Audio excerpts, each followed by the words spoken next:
이번 여름 청소년 수련회 그 시간 가운데에서 저희는 하나님의 살아계심을 경험하는 시간들이었습니다. 그래서 오늘 이 말씀 가운데에서 이 청소년 수련회 그 진행 과정 가운데서 하나님이 어떻게 일하셨고 어떤 마음을 말씀하셨는지를 잠깐 나눴으면 좋겠습니다. 원래 오늘 말씀 이 시간에 제가 기도를 정말 열심히 해가지고 사실은 수련회에 돌아오는 날에 목소리가 하나도 안 났었거든요. 그래가지고 좀 기대를 나름대로 좀 금요 설교 때는 좀 부흥의 그 강사처럼 걸갈하게 설교를 할 수 있지 않을까 그렇게 좀 생각을 했는데 죄송합니다. 저희 주정인 시사님께서 약을 너무 많이 갖다 주셔가지고 제가 그 약을 먹다 보니까 다 나와버렸습니다. 그래서 깔끔한 목소리로 오늘 함께 말씀을 나누도록 하겠습니다. 오늘 히브리서 11장 말씀은 믿음의 장입니다. 여러분, 이 믿음에 대한 어떤 이야기를 11장에서 다루는데 믿음의 사람들은요, 그 안에서 살펴보면 약속을 다 받지 못했었습니다. 여러분, 그런데도 성경은 이야기를 합니다. 낯선 세상 한가운데에서 하나님을 믿고 그냥 한 걸음 한 걸음 그렇게 걸어갔다라고 성경은 이야기를 합니다. 그리고 하나님은 그런 사람들을 향해 이렇게 말씀을 하십니다. 나는 그들의 하나님이라 불리는 걸 부끄러워하지 않는다. 아멘. 이번 여름 저도 이 말씀을 조금은 더 실감하면서 이번 수련회를 좀 준비를 했던 것 같습니다. 수련회를 준비를 하면서 제 마음에는 계속 한 문장이 떠올랐습니다. 열왕기상 17장 1절 말씀에 내가 섬기는 여호와의 살아계심을 두고 맹세하노니, 제가 설교 시간에 굉장히 많이 외쳤었죠. 그 마음을 가지고 이번에 수련을 준비를 했는데 엘리야가 이스라엘 왕 앞에서 담대하게 선포했던 바로 그 말, 이상하리만큼 그 구절이 제 마음속에 되게 오랫동안 머물렀습니다. 그래, 하나님은 지금도 살아계시지. 이번 여름에 그 살아계신 하나님을 우리 아이들이 정말 꼭 만났으면 좋겠다. 그런 마음을 가지고 이번에 말씀을 준비를 했습니다. 첫째 날에는 누가복음 15장을 통해서 가면을 벗고 아버지께 돌아오는 이야기를 나누기로 했고요.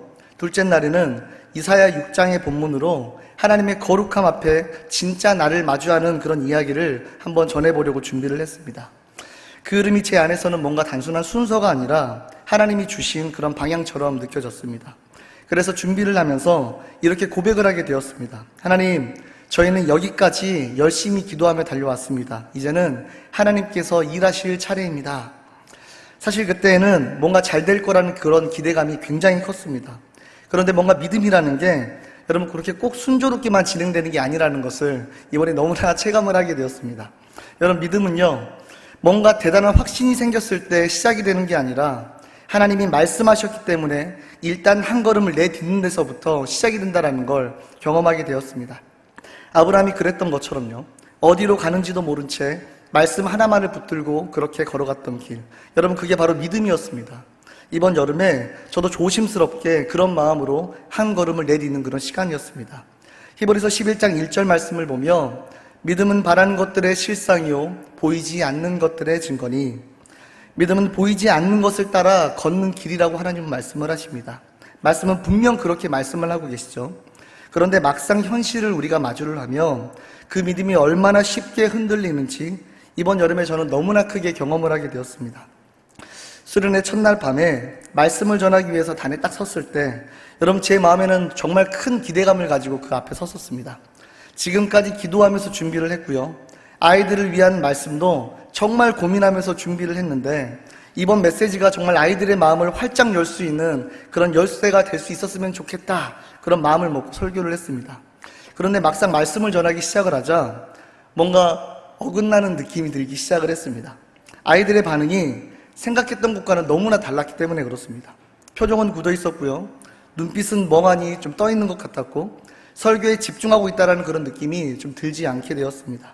설교를 하면서도 제 안에서 여러 생각이 막 들기 시작했습니다. 내가 뭘 잘못했던 걸까? 혹시 이 주제가 너무 무겁게 느껴지는 건 아니었을까? 아니면 내가 아이들을 너무 착각하면서 다른 어떤 관점으로 바라보고 있었던 걸까? 뭔가 마음이 점점 불안해지니까 말이 점점 많아졌고요. 어떻게든 설득을 해보려고 애쓰는 그런 모습을 제 안에서 좀 발견하게 되었습니다. 결국 설교를 마치고 나니까 끝났다라는 그런 느낌보다 그냥 끝나버렸다라는 그런 느낌의 그런 허무감이 제 마음 가운데 크게 찾아왔습니다. 여러분, 그날 밤에 숙소로 돌아오는 길에 저는 마음이 너무나 허전했습니다. 하나님, 분명히 기도하면서 준비를 했는데 왜 이렇게 허무할까요? 내가 뭔가 잘못을 한 걸까요? 그 순간 문득 떠오르는 장면이 있었습니다. 예수님을 바라보며 물 위를 걷던 바로 베드로의 이야기였죠. 처음에는 예수님만 바라보고 믿음으로 그렇게 걸었었는데 파도를 보는 순간 무서워서 빠져버렸던 바로 그 장면. 그때 그 제 마음이 딱 바로 그와 같은 모습이었습니다. 처음에 말씀을 붙들고 그렇게 걸었지만 현실이라는 그런 파도에 만나는 그 순간 저의 믿음은 그냥 한순간에 무너져버리고 말았던 것입니다. 그런데 예수님은 베드로를 보면서 이렇게 말씀을 하셨죠. 믿음이 적은 자여 왜 의심하였느냐. 예수님은 왜 빠졌니? 왜 실패했니? 라고 그렇게 꾸짖지 않으시고 그저 손을 내밀어서 그를 끌어올려 주셨습니다. 그리고 저에게 이렇게 물어보시는 것 같았습니다. 지금 너는 무엇을 바라보고 있니? 저는 그제서야 알게 되었습니다. 저의 시선이 오로지 예수님이 아니라 사람들의 반응, 나의 설교의 완성도, 그런 것들을 향하고 있었다는 걸 너무 절실하게 깨닫게 되었습니다. 그리고 깨달았습니다. 믿음은 항상 흔들리지 않는 것이 아니라 흔들려도 다시 시선을 돌릴 수 있는 것, 바로 그것이 믿음이구나. 그 밤에 저는 하나님 앞에 그렇게 기도하게 되었습니다. 수련회 첫날 밤에 설교를 마치고 숙소에 돌아왔을 때 제 마음은 너무나 많이 무너져 있었습니다. 잘 전하고 싶었고 기도하면서 준비도 많이 했었는데 돌아온 것은 너무나 큰 그런 허전함이었기 때문에 그렇습니다. 기도를 하면서 저도 모르게 이렇게 고백을 하고 있더라고요. 하나님, 저 오늘 망했습니다. 저 오늘 완전히 무너졌습니다. 티를 안 내긴 했는데 선생님들도 눈치챘었을지 잘 모르겠습니다. 어떤 한 선생님이 저를 바라보시는 눈빛을 잊을 수가 없습니다. 굉장히 안타깝게 저를 그때 바라보셨거든요. 여러분, 그때 당시에 그런 마음을 가지고 숙소에 누워가지고 기도를 할 때 저의 기도는 길지 않았고 막 엄청나게 울부짖으면서 기도를 한 것도 아니었지만 그 안에는 너무나 부끄러움, 그리고 낙심, 자책 같은 것들이 제 마음 가운데 막 그렇게 얽혀 있었습니다. 그때 문득 떠오른 말씀이 있었습니다. 바로 수련회 둘째 날 본문으로 준비를 했던 이사야 6장 말씀이었습니다. 5절 말씀을 우리가 함께 읽도록 하겠습니다. 시작. 그때 내가 말하되 화로다 나여 망하게 되었도다. 나는 입술이 부정한 사람이요 나는 입술이 부정한 백성 중에 거주하면서 만군의 여호와의 신 왕을 베었음이로다 하였더라. 아멘. 하나님의 거룩함 앞에 선 이사야가 자신의 죄와 부족함을 마주했던 바로 그런 고백의 장면이었습니다. 그날 밤에 저는 이 말씀을 단순한 어떤 본문이 아니라 저 자신에게 하시는 말씀으로 정말 다가오며 그렇게 묵상을 하게 되었습니다. 혹시 하나님이 이 말씀을 아이들에게 전하기 전에 먼저 나를 이 말씀 앞에 세우신 건 아니었을까? 저는 그날 밤에 설교자로서 성공을 하지는 못했지만 그 무너짐 속에서 처음으로 이사야의 심정을 조금 알 것만 같았습니다. 하나님, 이렇게밖에 전할 수 없다면 차라리 저의 입술을 찢어주십시오. 제 안에 있는 교만, 그리고 사람들을 의식하는 그런 마음들을 다 불태워주시고 오로지 하나님의 일하심만이 역사하는 시간이 될 수 있도록 하나님 인도하여 주옵소서. 하나님은 그 기도를 그냥 지나치지 않으셨습니다. 눈에 띄는 어떤 위로나 변화는 없었지만 분명히 다시 말씀 앞으로, 그리고 다시 믿음 앞으로 저를 이끌어 주시는 걸 느꼈습니다. 여러분, 믿음은 언제나 되게 멋지게 시작되는 것은 아닙니다. 때로는 무너지는 순간에 더 진실하게 뭔가 다시 시작되는 것, 그것이 바로 우리의 마음 가운데서 하나님이 말씀하시는 믿음임을 여러분 기억하시기를 바랍니다. 첫날 밤에 무너진 마음으로 조용히 그렇게 기도를 하고 나서 둘째 날 아침에 다시 마음을 추스르면서 예배를 준비를 했습니다. 여러분, 그러나 상황은 여전히 그렇게 호락호락하지가 않았습니다. 예배 직전에 하필 저희가 담임 목사님께서 그렇게 광고를 하셨던 드러머 리노가 이제 오셔가지고 간증을 하셔야 되는데 드럼이 파손되어 있었고요. 음향시설은 제대로 나오지 않아가지고 전혀 무엇인가가 순탄하게 진행되지 않은 그런 상황이었습니다. 스태프들도 많이 되게 당황하는 모습이었고요. 분위기는 시작 전부터 굉장히 어수선했습니다. 솔직히 그 순간에 제 마음엔 이런 말이 좀 스쳐 지나갔습니다. 하나님, 또입니까? 어젯밤에는 제 설교가 무너졌는데 오늘은 환경까지 무너지고 있군요. 아직 마음을 다 잡기도 전에 벌써 무력감이 밀려오고 있었습니다. 그런데 그때 리노 선교사님께서 조용히 단상 위에 올라오셨습니다. 그리고 준비하셨던 그런 연주도 다 하지 못한 채 그분은 양해를 구하시면서 간증을 하기 시작을 하셨습니다. 처음엔 저도 솔직히 긴장된 마음으로 그 간증을 들었는데 몇 마디 지나지 않자 아이들의 표정이 바뀌고 있는 것을 보게 되었습니다. 눈빛이 움직였고 시선이 고정되었고 몸이 조금씩 반응하기 시작을 했습니다. 그 간증은 뭔가 되게 특별한 그런 기적의 이야기도 아니었고요. 사람들을 울릴 만한 그런 어떤 말도 아니었습니다. 그저 한 사람이 하나님 앞에서 넘어지고 다시 일어서고 하나님의 은혜로 여기까지 왔다라는 그런 고백이었습니다. 여러분, 그 안에는 사람이 말로는 설명할 수 없는 그런 하나님의 마음이 담겨 있는 것만 같았습니다. 그 순간에 하나님께서 제 마음속에 이렇게 말씀하시는 것 같았습니다. 넌 지금까지 내가 일하고 있었던 걸 너는 느끼지 못했니? 너는 실패했다라고 느꼈겠지만 나는 여전히 일하고 있단다. 하나님 저에게 그렇게 말씀을 하시는 것 같았습니다. 그 말을 듣는 순간에 제 마음에 좀 평안이 찾아왔습니다. 그리고 여러분 깨달았습니다. 하나님은 내가 보기도 전에 이미, 내가 느끼기도 전에 이미 아이들의 마음속에서 조용히 일하고 계셨구나. 요한복음 11장에서 예수님은 나사로가 병들었다라는 그런 소식을 듣고도 곧장 가지를 않으십니다. 이틀을 더 머무르시거든요. 그때 그 기다림 속에서 마르다와 마리아는 속이 얼마나 답답했을까요? 그런데 그 기다림조차도 예수님의 계획 안에 있었던 것을 우리는 성경을 통해 발견을 하게 됩니다. 그 장면이 떠오르면서 마음이 울컥했습니다. 혹시 지금 나에게도 이 기다림이, 이 흔들림이 하나님의 일하심의 일부일 수도 있겠구나라는 그런 생각이 제 마음에 찾아왔습니다.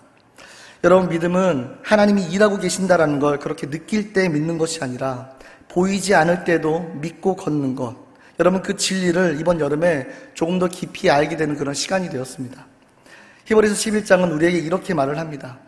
믿음의 사람들은 약속을 당장 받지는 못했습니다. 그러나 그들은 멀리서 그것을 바라보며 환영했고 그 약속을 끝까지 붙들고 걸어갔다라고 말을 합니다. 믿음은 결국 내가 원하는 결과를 당장 얻는 그런 힘이 아니라 하나님의 약속을 끝까지 신뢰를 하며 그렇게 붙드는 마음이었습니다. 여러분, 우리는 쉽게 이렇게 말을 합니다. 믿음이 있으면 다 잘 될 거야. 믿고 기도하면 응답받을 거야. 그런데 성경 속 믿음의 인물들을 보면 꼭 그렇게 바로 응답을 받는 삶을 살지는 않았던 것 같습니다. 아브라함은 하나님이 보여주신 땅을 자기 눈으로는 다 보지 못하고 죽었고요. 요셉은 이스라엘 백성들이 돌아갈 것을 믿었지만 자신은 이집트에서 그렇게 죽었습니다. 그래서 유언으로 이렇게 말을 하죠. 내 뼈를 약속의 땅에 묻어달라. 모세도 마찬가지였습니다. 출애굽의 중심에서 백성을 이끌었지만 약속의 땅에는 들어가지를 못했습니다. 여러분, 그런데도 그들은 흔들리지 않았습니다. 왜냐하면 그들의 믿음은 약속 자체가 아니라 바로 약속하신 하나님을 믿는 그런 믿음이었기 때문에 그렇습니다. 여러분, 믿음은 지금 내가 바라는 결과를 끝까지 붙드는 것이 아니라 하나님이 주신 약속을 끝까지 붙드는 것임을 여러분 기억하시기를 바랍니다. 믿음은 상황이 좋아질 거라는 그런 희망이 아니라 하나님은 신실하시다라는 그런 확신임을 여러분 믿으시기를 바랍니다. 그리고 그 믿음은 결국 하나님의 일하심을 마주하는 순간 확신으로 바뀌게 됩니다. 사실 둘째 날 밤이 되기까지 제 마음은 여전히 너무나 조심스러웠습니다. 오전 간증을 통해서 아이들의 표정이 바뀌고 있다는 걸 느끼기는 했지만 정말 하나님이 일하셨다라고 정말 말할 수 있을까? 그런 마음이 여전히 남아 있었습니다. 그런데요, 그날 밤 예배를 시작을 하면서 아이들의 얼굴을 바라보는데 확실히 뭔가 다르다는 걸 느끼게 되었습니다. 찬양을 시작하자 입을 열지 않았던 친구가 찬양을 따라 부르고 있었고요. 설교 중간쯤부터는 정말 어떤 말로도 하나님이 그 자리에 임재하셨다라는 걸 설명할 수밖에 없는 그런 놀라운 은혜가 그곳에 함께하였습니다. 한 명 한 명 기도를 할 때마다 아이들을 향한 하나님의 마음을 느낄 수가 있었고요. 눈물을 고인 얼굴로 기도하는 친구들이 여기저기서 기도를 하는 시간들을 보게 되었습니다. 예배가 끝나고 나서 여러분 몇 명의 아이들이 조용히 다가와서 저에게 이렇게 말을 했습니다. 전도사님 하나님을 만났을 때 어떤 느낌이셨나요? 저도 하나님을 만난다라는 게 무엇인지 너무나 궁금해졌어요. 여러분, 그 고백을 듣는 순간에 이 말씀, 히브리서 11장 말씀이 제 마음에 다시 떠올랐습니다. 그것들을 멀리서 보고 환영하며, 여러분 정말 그랬습니다. 저는 처음엔 결과를 기대를 했지만 결국 끝까지 붙들었던 건 하나님의 신실하심이었습니다. 아이들이 눈물 흘리는 모습을 보면서 저는 다시 이렇게 고백할 수밖에 없었습니다. 하나님, 보이지 않을 때도 일하고 계셨던 하나님, 주님의 약속은 참으로 진실하셨습니다. 아멘. 히브리서 11장 16절 말씀 우리가 함께 읽겠습니다. 이러므로 하나님이 그들의 하나님이라 일컬음을 받으시기를 부끄러워하지 아니하시고 그들을 위하여 한 성을 예비하셨느니라. 아멘. 믿음은 결국 하나님의 살아계심을 삶의 자리에서 확인하는 여정입니다. 히브리서 11장은 믿음의 사람들을 두고 이렇게 이야기를 합니다. 하나님이 그들의 하나님이라는 것, 하나님이라 불리는 걸 부끄러워하지 않으셨다라고 하나님은 말씀을 하십니다. 여러분, 이 말이 참 감동적이지 않습니까? 우리는 흔들리고 결과에 실망을 하고요. 때로는 무너지고 기도하면서도 의심을 할 때가 너무나 많습니다. 그런데 하나님은 그런 우리를 향해서 나는 너의 하나님이다. 나는 여전히 너를 나의 사람이라고 부른다. 나는 너를 부끄러워하지 않는다. 라고 그렇게 우리에게 말씀을 하신다라는 겁니다. 여러분, 이번 수련을 지나면서 제 마음에 가장 깊이 새겨진 것은 바로 이것입니다. 믿음은 결국 하나님의 살아계심을 만나는 길이구나. 설교가 잘 되었든 분위기가 어땠든 사람들이 어떻게 반응을 하든 그 모든 것을 지나고 나서 제 안에서 남았던 건 바로 하나님은 정말 살아계시다라는 그런 확신이었습니다. 그 확신은 순조로운 과정에서 주어진 것이 아니라 무너짐을 지나고 기다림을 지나고 눈에 보이지 않는 그분을 믿으며 걸어온 그 시간 끝에 조용히 다가온 선물 같은 그런 확신이었습니다. 여러분, 그 밤에 아이들이 함께 찬양을 하며 눈물로 기도하던 그 장면을 저는 아마 오랫동안 기억할 수 있을 것 같습니다. 기도의 자리에 앉아있는 그런 모습만으로도 이미 하나님이 역사하신 거였고요. 그 자리에 분명히 하나님이 계셨다는 걸 바라보는 시간이었습니다. 우리의 믿음도 여러분 마찬가지입니다. 지금 여러분이 서 있는 자리가 어떤 상황이든 어떤 결과이든 그 안에서 하나님은 우리의 각자의 여정을 인도하고 계신다는 걸 여러분 기억하시기를 바랍니다. 보이지 않아도 지체되는 것처럼 그렇게 느껴져도 하나님은 살아계시고 그분은 약속하신 것을 반드시 이루시는 분이심을 여러분 꼭 믿으시기를 바랍니다. 그리고 그분은 지금 이 순간도 우리 각자를 향해 이렇게 말씀을 하고 계십니다. 나는 너의 하나님이다. 나는 너를 부끄러워하지 않는다. 오늘 이 밤 우리가 드릴 수 있는 가장 정직한 고백은 이런 기도일지도 모릅니다. 하나님, 저는 여전히 너무나 연약합니다. 하지만 주님이 살아계시다라는 걸 믿고 싶습니다. 제가 바라는 결과보다 하나님의 약속을 더 붙들 수 있는 삶이 될 수 있도록 나를 인도하여 주옵소서. 보이지 않아도 내가 흔들려도 주님을 붙들며 걸을 수 있도록 나와 함께하여 주시옵소서. 여러분, 그 고백이 오늘 우리의 모두의 기도가 될 수 있기를 예수님의 이름으로 축복합니다.